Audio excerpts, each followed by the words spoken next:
Merhaba arkadaşlar, yepyeni haberlerle karşınızdayız.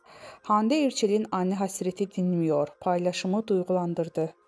Oyuncu Hande Erçel 2019 yılında vefat eden annesi Aylin Erçel'in sosyal medyada duygusal sözlerle andı. Ünlü isim paylaşımı takipçilerini duygulandırdı.